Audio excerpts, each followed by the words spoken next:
So the Biden admin gets asked what will happen if Israel uh, does their attack on Rafah and doesn't protect the civilians. What will the U.S. do? And their spokesperson at the time, John, responds pretty defensively, and he seems pretty angry about being asked this question. Is it because everybody knows that the United States will not punish the Israeli government if they were to kill civilians in Rafah, like they have been doing already? John, when it comes to this credible plan to protect civilians, what happens if Israel does not provide this plan and moves into Rafah anyway? I'm not going to get into a hypothetical, Gabe. We've been clear about what our concerns are and what we want to see. Prime Minister Netanyahu said publicly that he's tasked the IDF to come up with such a plan. Let's see what they come up with. Does the U.S. have enough? Yeah, but though, what is the U.S. going to do if the Israeli government doesn't do this? I mean, yeah, maybe a question, but the Israeli government is known to kill citizens. Leverage now if Israel were to ignore it? I'm not going to, again, speculate about a situation that hasn't occurred yet. We've been very clear about our concerns, and we're going to wait and see what the IDF comes up with. And finally, by when would the U.S. like to see this plan?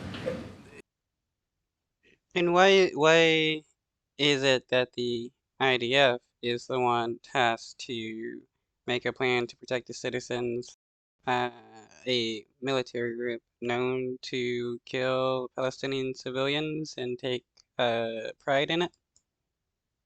It's really going to be determined by whatever timetable the IDF is on. I want to make it clear here.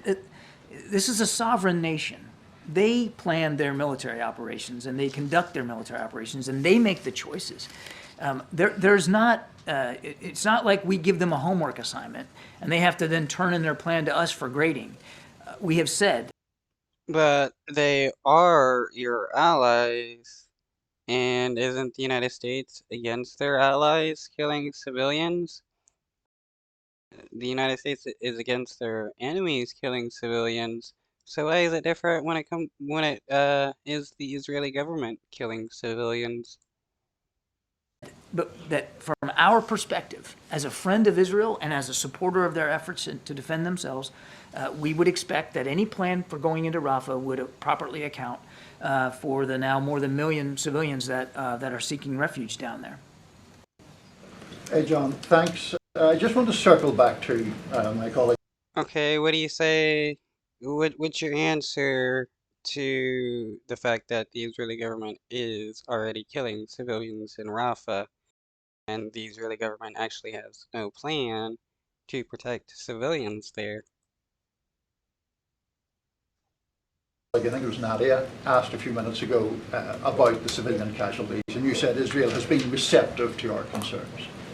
And for months, we have heard people at that podium talk about the civilian death toll is too high. It was too high at 5,000, 10,000, 15,000. Around 28,000 people have been killed. What does the White House base the assessment that Israel is receptive to its concerns? As I said, we have seen them take actions, sometimes actions that even I'm not sure our own military would take, in terms of informing civilian populations ahead of operations, where to go, where not to go.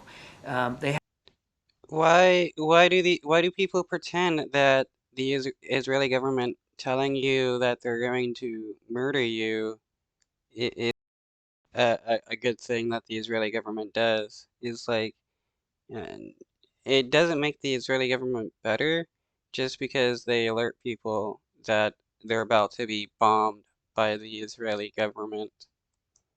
They have taken steps. Now, obviously, those steps, while noteworthy, haven't been enough to reduce the civilian casualties, which is why the president spoke so forthrightly about it yesterday, and why we're going to continue to do everything we can to press the Israelis to be more careful. But respectfully, he's been talking. How much more careful are you just going to press them? Are you actually going to, punish them like the United States would do other nations for attacking civilians? Look at the United States' response to when Russia invaded Ukraine, started killing civilians. The United States didn't just press Russia to not kill civilians. They started sending aid and stuff to Ukraine.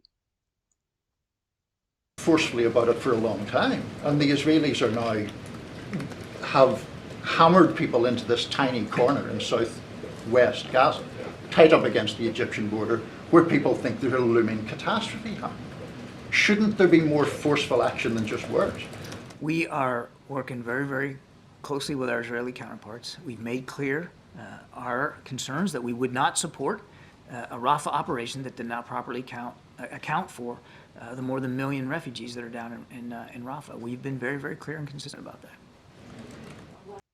Okay, but the Israeli government is killing people in Rafah, so are you going to do anything about your allies that you're funding killing civilians in Rafah, committing a genocide? Like, it's just so wild how if this was any other nation, the Biden administration would be screaming about how we gotta protect the civilians being killed, but when it's the Israeli government, it's just let's hand wave